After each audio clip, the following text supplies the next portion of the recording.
ಇಲ್ಲ ಇದು ಹೊಸದಾಗಿ MP ಇಲೆಕ್ಟ್ ಆದಮೇಲೆ ಅಲ್ಲೇ ಪಾರ್ಲಿಮೆಂಟಲ್ಲಿ ನಾವು ಭೇಟಿ ಆಗ್ತಿದ್ವಿ.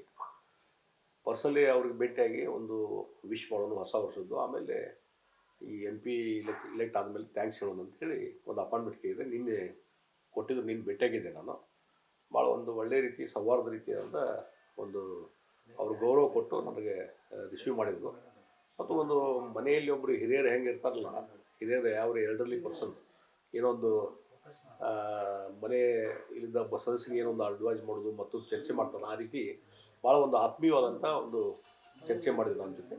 ಮತ್ತು ನಾನು ಅವ್ರಿಗೆ ನೀವು ಸದ್ಯಕ್ಕೆ ಅಲ್ಲಿ ಪಬ್ಲಿಕ್ ಮೀಟಿಂಗ್ ಬಂದ್ರಿ, ಅಡ್ರೆಸ್ ಮಾಡಿದ್ರಿ, ಅದಕ್ಕಾಗಿ ಒಳ್ಳೆ ಒಂದು ಬದಲಾವಣೆ ಆಯಿತು. ನಿಮ್ಮ ಆಶೀರ್ವಾದದಿಂದ ನಾವು ಇಲೆಕ್ಟ್ ಆಗ್ಲಿಕ್ಕೆ ಸಾಧ್ಯ ಇತ್ತು ಮತ್ತು ಜನರ ಆಶೀರ್ವಾದನೂ ಕೊಟ್ಟರು ಬೆಳಗಾವಿದವರು. ಹ್ಯೂಜ್ ಮಾರ್ಜಿನ್ ಗೆದ್ದು ಬರ್ಲಿಕ್ಕೆ ಸಾಧ್ಯ ಇದೆ. ಅದಕ್ಕೆ ನಿಮ್ಗೆ ಥ್ಯಾಂಕ್ಸ್ ಹೇಳಕ್ಕೆ ಬಂದೀನಿ ಅಂತ ಹೇಳಿದೆ ನಾನು. ಮತ್ತು ಅವ್ರಿಗೆ ಶಾಲು ಹೊದಿಸಿ ಸನ್ಮಾನ ಮಾಡುವಂಥ ಕೆಲಸನೂ ನಾನು ಮಾಡಿದೆ, ಬುಕ್ಕೆ ಕೊಟ್ಟು. ಒಂದು ನಮ್ಮ ಹುಬ್ಬಳ್ಳಿ ಸಾಹಿತ್ಯ ಭಂಡಾರದ ಪ್ರಕಟಣೆ ಇದೆ ಟೆಂಪಲ್ಸ್ ಬಗ್ಗೆ. ಆ ಟೆಂಪಲ್ಸ್ ಬಗ್ಗೆ ಇಡೀ ದೇಶದ ಪುರಾತನ ದೇವಸ್ಥಾನ ಇದ್ದಾವಲ್ಲ, ಅದ್ರ ಬಗ್ಗೆ ಒಂದು ಹಿಸ್ಟ್ರಿ ಆಮೇಲೆ ರಿಸರ್ಚ್ ಮಾಡಿದಂಥ ಒಂದು ಗ್ರಂಥ ನನಗೆ ಸಿಕ್ತು. ಅದನ್ನು ಅವ್ರಿಗೆ ನಾನು ಅರ್ಪಣೆ ಮಾಡಿದೆ. ಭಾಳ ಕುತೂಹಲದಿಂದ ನೋಡಿದ್ರು ಅವರು, ಏನೇನು ವಿಷಯ ಇದೆ ಏನು ಅಂತ ತಿಳ್ಕೊಂಡ್ರು. ಭಾಳ ಒಳ್ಳೆ ರೀತಿಯಿಂದ ಸೌಹಾರ್ದ ರೀತಿಯಿಂದ ಒಂದು ಚರ್ಚೆ ಆಯಿತು. ಮತ್ತು ಭಾಳ ಮುಖ್ಯವಾಗಿ ನಾನು ಹೇಳಿದ್ದು, ಏನು ಈ ಭಾಗದಲ್ಲಿ ಅಭಿವೃದ್ಧಿ ಕೆಲಸಗಳು ಆಗಬೇಕು, ಅದರಲ್ಲಿ ನಮ್ಮ ಬೆಳಗಾವಿ ಕ್ಷೇತ್ರಕ್ಕೆ ಉಡಾನ್ ಯೋಜನೆಯಲ್ಲಿ ನೀವು ಬೆಳಗಾವಿಗೆ ಕೊಟ್ಟಿದ್ರಿ, ಬೇರೆ ಬೇರೆ ಟೈರ್ 2 ಸಿಟಿ ಕೊಟ್ಟಿದ್ರಿ. ಅದರಿಂದ ಭಾಳಷ್ಟು ಏರ್ಪೋರ್ಟ್ಗಳು ಡೆವಲಪ್ ಆಗೋದು, ಬೇರೆ ಬೇರೆ ಸಿಟಿಗಳಿಗೆ ಕನೆಕ್ಷನ್ ಸಿಕ್ತು, ಏರ್ ಕನೆಕ್ಷನ್ನು. ಇಲ್ಲ ಅದು ಅದ್ರ ಬಗ್ಗೆ ಭಾಳ ಜನರು ಒಂದು ಅಭಿಪ್ರಾಯ ಒಳ್ಳೇದಿದೆ ಅಂತ ಅನ್ನೋದೇ. ಅದಕ್ಕೆ ಹೌದು ಕರೆಕ್ಟು ಅಂತಂದರು. ಆಮೇಲೆ ಆದರೆ ಆ ಪೀರಿಯಡ್ ಮುಗಿದ ಮೇಲೆ ಆ ಏರ್ಲೈನ್ಸ್ ಅವರು ವಿಡ್ರಾ ಮಾಡ್ತಾ ಇದ್ದಾರೆ ಫ್ಲೈಟ್ಸ್ಗಳನ್ನು. ಹೀಗಾಗಿ ಮತ್ತೆ ನಮಗೆ ಏರ್ ಸರ್ವಿಸ್ ಕಡಿಮೆ ಆಗ್ತಾ ಇದೆ. ಅದಕ್ಕೆ ನೀವು ಆ ಪೀರಿಯಡನ್ನು ಕಂಟಿನ್ಯೂ ಮಾಡಬೇಕು ಅನ್ನುವಂಥದ್ದು ರಿಕ್ವೆಸ್ಟ್ ಮಾಡಿದೆ. ಅದಕ್ಕೆ ಒಳ್ಳೆ ಪಾಸಿಟಿವ್ ಆಗಿ ರೆಸ್ಪಾನ್ಸು ಮಾಡಿದರು. ಅದ್ರ ಬಗ್ಗೆ ಚರ್ಚೆ ಮಾಡ್ತೀನಿ ಅಂತೇಳಿ. ಮತ್ತು ಯಲ್ಲಮ್ಮನ ಗುಡ್ಡಕ್ಕೆ, ರೇಣುಕಾ ಯಲ್ಲಮ್ಮ ಗುಡ್ಡಕ್ಕೆ ಅನುದಾನ ಕೊಟ್ಟಿದ್ದು, ಮತ್ತು ಇನ್ನೊಂದು ಶಬರಿ ಕೊಳ್ಳ ಡೆವಲಪ್ಮೆಂಟ್ ಮಾಡೋ ಬಗ್ಗೆ, ಅದು ಹಲವಾರು ವಿಚಾರಗಳನ್ನು ಚರ್ಚೆ ಮಾಡಿದ್ವಿ. ಮತ್ತು ಇದ್ರ ಜೊತೆಗೆ ಒಂದೇ ಭಾರತ ಏನೋ ಬೆಂಗಳೂರಿಂದ ಹುಬ್ಳಿ ಧಾರವಾಡವರೆಗಿದೆ, ಅದನ್ನು ಬೆಳಗಾವಿವರೆಗೆ ವಿಸ್ತರಣೆ ಆಗಬೇಕಂತ ಜನರ ಒಂದು ಅಪೇಕ್ಷೆ ಇದೆ ಮತ್ತು ಹೆಚ್ಚು ಬೇಡಿಕೆ ಇದೆ. ಮತ್ತು ಅದು ಒಂದೇ ಭಾರತ ಟ್ರೈನ್ ಭಾಳ ಪಾಪ್ಯುಲರ್ ಆಗಿದೆ ಜನರಲ್ಲಿ. ಅದನ್ನು ವಿಸ್ತರಣೆ ಮಾಡುವಂಥ ಕೆಲಸ ಆಗಬೇಕು ಅನ್ನುವಂಥದ್ದು ಅವ್ರ ಗಮನಕ್ಕೆ ತೊಗೊಂಡಿದ್ಮೇಲೆ, ಮತ್ತು ರೈಲ್ವೆ ಇಲಾಖೆಗೆ ನೀವು ಒಂದು ಡೈರೆಕ್ಷನ್ ಕೊಟ್ಟು ಇದನ್ನು ಮಾಡಬೇಕು ಅನ್ನುವಂಥ ರಿಕ್ವೆಸ್ಟ್ ಮಾಡಿದ ಮೇಲೆ ಅದಕ್ಕೂ ಅದನ್ನು ಮನವಿ ತೆಗೆದುಕೊಂಡ್ರು, ಭಾಳ ರೆಸ್ಪಾನ್ಸ್ ಕೊಟ್ಟರು. ಓವರಾಲ್ ಒಂದು ಸೌಜನ್ಯದ ಭೇಟಿದು ಭಾಳ ಒಂದು ಕಾರ್ಡಿಯಲ್ ಡಿಸ್ಕಷನ್ ಆಯಿತು. ಇತ್ತೀಚಿನ ರಾಜ್ಯದ ರಾಜಕೀಯ ಬೆಳವಣಿಗೆ ಚರ್ಚೆ ಆಗಿದೆ ಅಂತ ನೋಡಿ, ಒಂದು ಜನರಲ್ ಆಗಿ ಏನೋ ಒಂದು ಡಿಸ್ಕಷನ್ ಮಾಡಬೇಕು, ಅದರ ಡಿಸ್ಕಷನ್ನ ಮಾಡಿದ್ವಿ. ಏನಾಗಿತ್ತು ಸರ್ ಈಗ ಅವ್ರು ಕೂಡ ಏನು ಚರ್ಚೆ ಮಾಡಿದ್ದೀವಿ ನಾವು ಹೇಳಲಿಕ್ಕೆ ಆಗೋದಿಲ್ಲ. ಭಾಳಷ್ಟು ವಿಚಾರ ಬಗ್ಗೆ ಚರ್ಚೆ ಮಾಡಿದ್ದೀವಿ. ಅಲ್ಲ, ಆಂತರಿಕ ಪಕ್ಷದ ಆಂತರಿಕ ವಿಚಾರ ಚರ್ಚೆ, ಒಟ್ಟು ಓವರಾಲ್ ಪೊಲಿಟಿಕಲ್ ಸೀನಿಯರ್ ಬಗ್ಗೆನೂ ಅವರಿಗೆ ಫೀಡ್ಬ್ಯಾಕ್ ಕೊಟ್ಟಿದ್ದೀನಿ. ಇತ್ತೀಚಿನ ದಿನಗಳಲ್ಲಿ ಅಂಬೇಡ್ಕರ್ ಬಗ್ಗೆ ವಿವಾದ ಆಯ್ತಲ್ಲ, ಆ ಬಗ್ಗೆ ಒಂದ್ ಕಡೆ ಬಿಜೆಪಿ ಅದನ್ನು ಡ್ಯಾಮೇಜ್ ಕಂಟ್ರೋಲ್ ಮಾಡ್ಕೊಳ್ಳೋಕ್ಕೆ ಭೀಮ ಸಮ್ಮೇಳನ ಮಾಡೋದು, ಬೂತ್ ಮಟ್ಟದಲ್ಲಿ ಅವೇರ್ನೆಸ್ ಮಾಡೋ ಕಾರ್ಯಕ್ರಮ, ಮತ್ತು ಮೋದಿಯವರು ಇನ್ಸ್ಟ್ರಕ್ಷನ್ ಕೊಟ್ಟಿದ್ದಾರೆ ಅಂತ ಅದು ಸಾಕಷ್ಟು ಬಿಜೆಪಿ ಅವರನ್ನ ಸರಿಯಾಗಿ ಟಕ್ಕರ್ ಕೊಡಿ ಅವರಿಗೆ ಕಾಂಗ್ರೆಸ್ ಅಲ್ಲ, ಓವರಾಲ್ ಈ ಪಾರ್ಟಿ ಒಂದು ಸ್ಟ್ಯಾಂಡ್ ತೊಗೊಂಡಿದೆ. ಪಾರ್ಲಿಮೆಂಟಲ್ಲಿ ಡಿಸ್ಕಷನ್ ಆಯಿತು ಸಂವಿಧಾನದ ಬಗ್ಗೆ. ಆ ಸಂದರ್ಭದಲ್ಲಿ ಇವತ್ತು ಕಾಂಗ್ರೆಸ್ ಅವರು ಯಾವ ರೀತಿ ಡಾಕ್ಟರ್ ಬಾಬಾ ಸಾಹೇಬ್ ಅಂಬೇಡ್ಕರ್ ಬಗ್ಗೆ ನಡ್ಕೊಂಡ್ರು, ಯಾವ ರೀತಿ ಅಪಮಾನಕರವಾಗಿ ಅವ್ರು ನಡೆಸ್ಕೊಂಡ್ರು, ಚುನಾವಣೆಯಲ್ಲಿ ಸೋಲಿಸಿದ್ರು, ಮತ್ತು ನೆಹರು ಅವ್ರ ಕ್ಯಾಬಿನೆಟಲ್ಲಿದ್ದಾಗ ಅವರ ಬೇಡಿಕೆ ಏನೋ ನ್ಯಾಯಯುತ ಬೇಡಿಕೆ ಗೌರವದಿಂದ ನಡ್ಕೊಳ್ಳುವಂಥದ್ರ ಬಗ್ಗೆ ಏನೋ ಒಂದು ಅಸಡ್ಡೆಯಿಂದ ಪ್ರದರ್ಶನ ಮಾಡಿದರು. ಅದರಿಂದ ಅವರು ರಾಜೀನಾಮೆ ಕೊಟ್ಟು ಹೊರಗೆ ಬರುವಂಥ ಪರಿಸ್ಥಿತಿ ನಿರ್ಮಾಣ ಆಯಿತು. ಈ ರೀತಿ ಅಪಮಾನ ಮಾಡುವಂಥ ಕೆಲಸ ಇವತ್ತು ಯಾರಾದರೂ ಮಾಡಿದರೆ ಡಾಕ್ಟರ್ ಬಾಬಾ ಸಾಹೇಬ್ ಅಂಬೇಡ್ಕರ್, ಅದು ಕಾಂಗ್ರೆಸ್ ಪಾರ್ಟಿ. ಇದನ್ನು ನಾವು ಎಲ್ಲ ಕಡೆ ಹೇಳುವಂಥ ಕೆಲಸ ನಾವು ಮಾಡ್ತೀವಿ. ಪಾರ್ಲಿಮೆಂಟಲ್ಲಿ ಹೇಳಿದ್ದೀವಿ, ಈಗ ಹೊರಗಡೆಯೂ ನಾವು ಹೇಳ್ತಾ ಇದ್ದೀವಿ. ಹೀಗಾಗಿ ಒಂದು ಅಪಪ್ರಚಾರ ಮಾಡಿ BJPಗೆ ಡ್ಯಾಮೇಜ್ ಮಾಡುವಂಥ ಕೆಲಸ ಕಾಂಗ್ರೆಸ್ ಅವ್ರು ಮಾಡ್ತಾ ಇದ್ದಾರೆ. ಮತ್ತು ಇದರಿಂದ ಏನೋ ಆಗ್ತದೆ, ಜನರಿಗೆ ಗುರ್ತಾಗಿದೆ ರಿಯಾಲಿಟಿ ಏನು ಅನ್ನೋದು. ನಿಜವಾಗಿ ಡಾಕ್ಟರ್ ಬಾಬಾ ಸಾಹೇಬ್ ಅಂಬೇಡ್ಕರ್ ತತ್ವ, ಅದರ ಮಾರ್ಗದರ್ಶನವನ್ನು ಫಾಲೋ ಮಾಡೋ ಕೆಲಸ ಭಾರತೀಯ ಜನತಾ ಪಾರ್ಟಿ ಮಾಡ್ತದೆ. ಅವರ ವಿಚಾರಗಳಿಗೆ ಹೆಚ್ಚು ಮಹತ್ವ ಕೊಡುವಂಥ ಕೆಲಸ ಭಾರತೀಯ ಜನತಾ ಪಾರ್ಟಿ ಮಾಡ್ತಾಯಿದೆ. ಇದನ್ನು ಜನರಿಗೆ ಹೇಳಿಸುವಂಥ ಕೆಲಸ ನಾವು ಮಾಡ್ತಾ ಇದ್ದೀವಿ. ಈಗ ಅಮಿತ್ ಶಾ ಅವರ ಹೇಳಿಕೆಯಿಂದ ಆಗಿರುವಂಥ ಡ್ಯಾಮೇಜ್ ಕಂಟ್ರೋಲ್ಗೆ ನಿಮ್ಮ ಈ ರೀತಿಯ ಪ್ರತಿಯಾಸ್ತನ ಇಲ್ಲ ನೋಡ್ರಿ, ಇವತ್ತು ಇನ್ನು ಓವರಾಲ್ ನಾನು ಮೊದಲು ಹೇಳಿನಿ, ಅಮಿತ್ ಶಾ ಅವರ ಹೇಳಿಕೆಯನ್ನು ಇನ್ ಟೋಟಲ್ ನಾವು ನೋಡಬೇಕು. ಯಾವುದೋ ಒಂದು ಸೆಂಟೆನ್ಸ್ ತೆಗೆದುಕೊಂಡು ಅದರ ಮೇಲೆ ನಾವು ವಾದ ಮಾಡಲಿಕ್ಕೆ ಆಗೋದಿಲ್ಲ. ಹೀಗಾಗಿ ಅದನ್ನು ಅಪಪ್ರಚಾರ ಮಾಡುವಂಥದ್ದು ಮತ್ತು ಆ ರೀತಿ ಅಮಿತ್ ಶಾ ಅವರು ಹೇಳದೇ ಇರುವಂಥ ವಿಚಾರಗಳ ಬಗ್ಗೆ ಅಪಪ್ರಚಾರ ಮಾಡೋದು ಕೆಲಸ ಕಾಂಗ್ರೆಸ್ ಮಾಡ್ತದೆ. ಅದಕ್ಕೆ ನಿಜವಾದ ವಸ್ತುಸ್ಥಿತಿ ತಿಳಿಸುವಂಥ ಕೆಲಸ ಭಾರತೀಯ ಜನತಾ ಪಾರ್ಟಿ ಜನರ ಬಳಿಗೆ ಹೋಗ್ತಾ ಇದ್ದೇವೆ. ಮತ್ತು ಸಂವಿಧಾನ ಬಗ್ಗೆ ಅಲ್ಲಿ ಚರ್ಚೆ ಮಾಡಲಿಕ್ಕೆ ಅವಕಾಶ ಕೊಟ್ಟಿದ್ದ ಭಾರತೀಯ ಜನತಾ ಪಾರ್ಟಿ, ಒಬ್ಬ NDA ರೂಲಿಂಗ್ ಪಾರ್ಟಿಯಾಗಿ ನಾವು ಅವಕಾಶ ಕೊಟ್ಟಿದ್ದ ಮೇಲೆ ಇವೆಲ್ಲ ಚರ್ಚೆ ಬಂದವು. ಇಲ್ಲಂದ್ರೆ ಚರ್ಚೆ ಮಾಡಲಿಕ್ಕೂ ತಯಾರಿದ್ದಿಲ್ಲ ನಾವು. ಹಿಂದೆ UPA ಸರ್ಕಾರ ಇದ್ದಾಗ ಸಂವಿಧಾನದ ಬಗ್ಗೆ ಎಂದಾರು ಮಾತಾಡಿದ್ರು ಅವರು? ಸಂವಿಧಾನ ಪುಸ್ತಕಗಳನ್ನು ಹಿಡ್ಕೊಂಡು ಎಂದಾದರೂ ಅಡ್ಡಾಡಿದ್ರು ಅವರು ಕಾಂಗ್ರೆಸ್ನವರು? ಇಲ್ಲ. ಹೀಗಾಗಿ ಇವತ್ತು ಸಂವಿಧಾನಕ್ಕೆ ಮಹತ್ವ ಕೊಡುವಂಥದ್ದು, ಸಂವಿಧಾನಕ್ಕೆ ಗೌರವ ಕೊಡುವಂಥದ್ದು, ಡಾಕ್ಟರ್ ಬಾಬಾ ಸಾಹೇಬ್ ಅಂಬೇಡ್ಕರ್ಗೆ ಗೌರವ ಕೊಡುವಂಥ ಕೆಲಸ ಇವತ್ತು ಯಾರಾದರೂ ಮಾಡಿದರೆ ಅದು ಭಾರತೀಯ ಜನತಾ ಪಾರ್ಟಿ. ಅದಕ್ಕೆ ಅಪಮಾನ ಮಾಡುವಂಥ ಕೆಲಸ ಯಾರಾದರೂ ಮಾಡಿದರೆ ಅದು ಕಾಂಗ್ರೆಸ್ ಪಾರ್ಟಿ.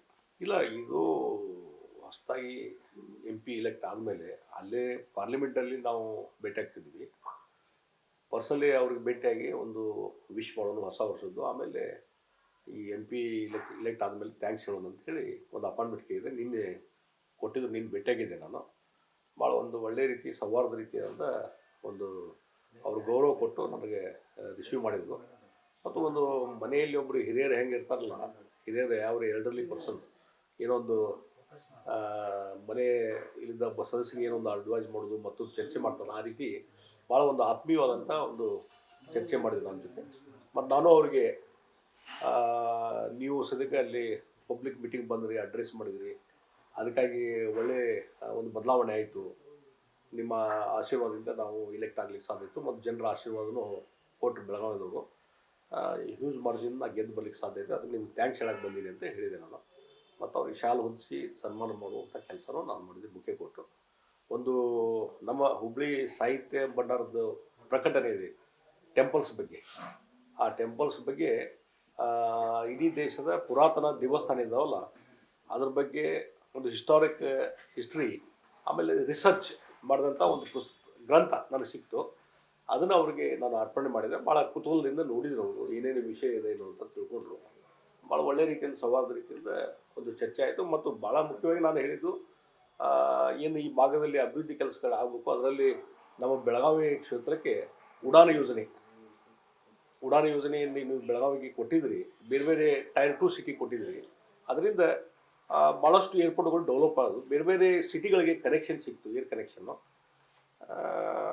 ಇಲ್ಲ, ಅದ್ರ ಬಗ್ಗೆ ಭಾಳ ಜನರು ಒಂದು ಅಭಿಪ್ರಾಯ ಒಳ್ಳೇದಿದೆ ಅಂತ ಅನ್ನೋದೇ. ಅದಕ್ಕೆ ಹೌದು, ಕರೆಕ್ಟು ಅಂತಂದರು.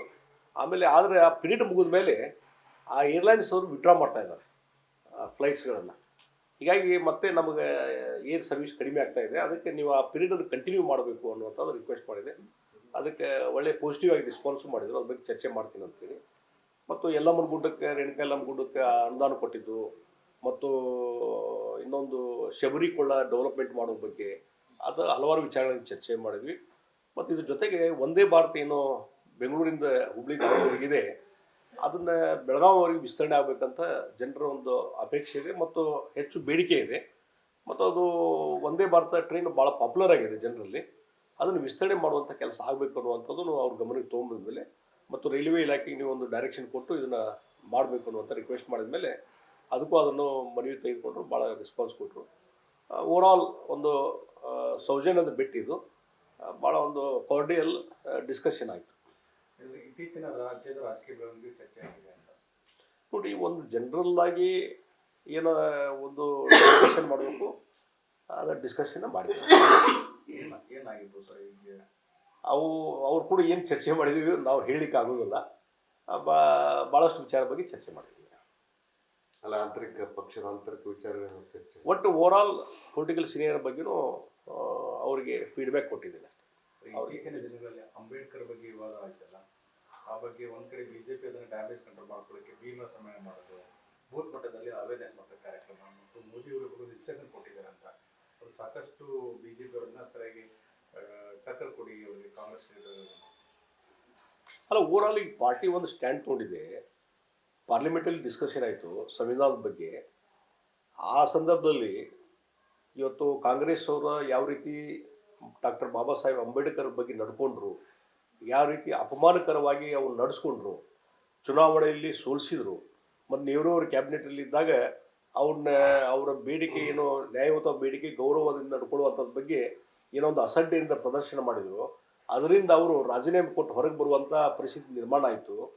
ಈ ರೀತಿ ಅಪಮಾನ ಮಾಡುವಂಥ ಕೆಲಸ ಇವತ್ತು ಯಾರಾದರೂ ಮಾಡಿದರೆ ಡಾಕ್ಟರ್ ಬಾಬಾ ಸಾಹೇಬ್ ಅಂಬೇಡ್ಕರ್, ಅದು ಕಾಂಗ್ರೆಸ್ ಪಾರ್ಟಿ. ಇದನ್ನು ನಾವು ಎಲ್ಲ ಕಡೆ ಹೇಳುವಂಥ ಕೆಲಸ ನಾವು ಮಾಡ್ತೀವಿ. ಪಾರ್ಲಿಮೆಂಟಲ್ಲಿ ಹೇಳಿದ್ದೀವಿ, ಈಗ ಹೊರಗಡೆಯೂ ನಾವು ಹೇಳ್ತಾ ಇದ್ದೀವಿ. ಹೀಗಾಗಿ ಒಂದು ಅಪಪ್ರಚಾರ ಮಾಡಿ ಬಿ ಜೆ ಪಿಗೆ ಡ್ಯಾಮೇಜ್ ಮಾಡುವಂಥ ಕೆಲಸ ಕಾಂಗ್ರೆಸ್ ಅವ್ರು ಮಾಡ್ತಾ ಇದ್ದಾರೆ. ಮತ್ತು ಇದರಿಂದ ಏನೋ ಆಗ್ತದೆ, ಜನರಿಗೆ ಗುರ್ತಾಗಿದೆ ರಿಯಾಲಿಟಿ ಏನು ಅನ್ನೋದು. ನಿಜವಾಗಿ ಡಾಕ್ಟರ್ ಬಾಬಾ ಸಾಹೇಬ್ ಅಂಬೇಡ್ಕರ್ ತತ್ವ, ಅದರ ಮಾರ್ಗದರ್ಶನವನ್ನು ಫಾಲೋ ಮಾಡೋ ಕೆಲಸ ಭಾರತೀಯ ಜನತಾ ಪಾರ್ಟಿ ಮಾಡ್ತದೆ. ಅವರ ವಿಚಾರಗಳಿಗೆ ಹೆಚ್ಚು ಮಹತ್ವ ಕೊಡುವಂಥ ಕೆಲಸ ಭಾರತೀಯ ಜನತಾ ಪಾರ್ಟಿ ಮಾಡ್ತಾ ಇದೆ. ಇದನ್ನು ಜನರಿಗೆ ಹೇಳಿಸುವಂಥ ಕೆಲಸ ನಾವು ಮಾಡ್ತಾ ಇದ್ದೀವಿ. ಈಗ ಅಮಿತ್ ಶಾ ಅವರ ಹೇಳಿಕೆಯಿಂದ ಆಗಿರುವಂಥ ಡ್ಯಾಮೇಜ್ ಕಂಟ್ರೋಲ್ಗೆ ನಿಮ್ಮ ಈ ರೀತಿಯ ಪ್ರತಿ ಅಸ್ತ್ರನ ಇಲ್ಲ ನೋಡ್ರಿ, ಇವತ್ತು ಇನ್ನು ಓವರಾಲ್ ನಾನು ಮೊದಲು ಹೇಳೀನಿ, ಅಮಿತ್ ಶಾ ಅವರ ಹೇಳಿಕೆಯನ್ನು ಇನ್ ಟೋಟಲ್ ನಾವು ನೋಡಬೇಕು. ಯಾವುದೋ ಒಂದು ಸೆಂಟೆನ್ಸ್ ತೆಗೆದುಕೊಂಡು ಅದರ ಮೇಲೆ ನಾವು ವಾದ ಮಾಡಲಿಕ್ಕೆ ಆಗೋದಿಲ್ಲ. ಹೀಗಾಗಿ ಅದನ್ನು ಅಪಪ್ರಚಾರ ಮಾಡುವಂಥದ್ದು ಮತ್ತು ಆ ರೀತಿ ಅಮಿತ್ ಶಾ ಅವರು ಹೇಳದೇ ಇರುವಂಥ ವಿಚಾರಗಳ ಬಗ್ಗೆ ಅಪಪ್ರಚಾರ ಮಾಡೋದು ಕೆಲಸ ಕಾಂಗ್ರೆಸ್ ಮಾಡ್ತದೆ. ಅದಕ್ಕೆ ನಿಜವಾದ ವಸ್ತುಸ್ಥಿತಿ ತಿಳಿಸುವಂಥ ಕೆಲಸ ಭಾರತೀಯ ಜನತಾ ಪಾರ್ಟಿ ಜನರ ಬಳಿ ಹೋಗ್ತಾ ಇದ್ದೇವೆ. ಮತ್ತು ಸಂವಿಧಾನದ ಬಗ್ಗೆ ಅಲ್ಲಿ ಚರ್ಚೆ ಮಾಡಲಿಕ್ಕೆ ಅವಕಾಶ ಕೊಟ್ಟಿದ್ದ ಭಾರತೀಯ ಜನತಾ ಪಾರ್ಟಿ. ಒಬ್ಬ NDA ರೂಲಿಂಗ್ ಪಾರ್ಟಿಯಾಗಿ ನಾವು ಅವಕಾಶ ಕೊಟ್ಟಿದ್ದ ಮೇಲೆ ಇವೆಲ್ಲ ಚರ್ಚೆ ಬಂದವು. ಇಲ್ಲಂದ್ರೆ ಚರ್ಚೆ ಮಾಡಲಿಕ್ಕೂ ತಯಾರಿದ್ದಿಲ್ಲ ನಾವು. ಹಿಂದೆ UPA ಸರ್ಕಾರ ಇದ್ದಾಗ ಸಂವಿಧಾನದ ಬಗ್ಗೆ ಎಂದಾರು ಮಾತಾಡಿದ್ರು ಅವರು? ಸಂವಿಧಾನ ಪುಸ್ತಕಗಳನ್ನು ಹಿಡ್ಕೊಂಡು ಎಂದಾದರೂ ಅಡ್ಡಾಡಿದ್ರು ಅವರು ಕಾಂಗ್ರೆಸ್ನವರು? ಇಲ್ಲ. ಹೀಗಾಗಿ ಇವತ್ತು ಸಂವಿಧಾನಕ್ಕೆ ಮಹತ್ವ ಕೊಡುವಂಥದ್ದು, ಸಂವಿಧಾನಕ್ಕೆ ಗೌರವ ಕೊಡುವಂಥದ್ದು, ಡಾಕ್ಟರ್ ಬಾಬಾ ಸಾಹೇಬ್ ಅಂಬೇಡ್ಕರ್ಗೆ ಗೌರವ ಕೊಡುವಂಥ ಕೆಲಸ ಇವತ್ತು ಯಾರಾದರೂ ಮಾಡಿದರೆ ಅದು ಭಾರತೀಯ ಜನತಾ ಪಾರ್ಟಿ. ಅದಕ್ಕೆ ಅಪಮಾನ ಮಾಡುವಂಥ ಕೆಲಸ ಯಾರಾದರೂ ಮಾಡಿದರೆ ಅದು ಕಾಂಗ್ರೆಸ್ ಪಾರ್ಟಿ.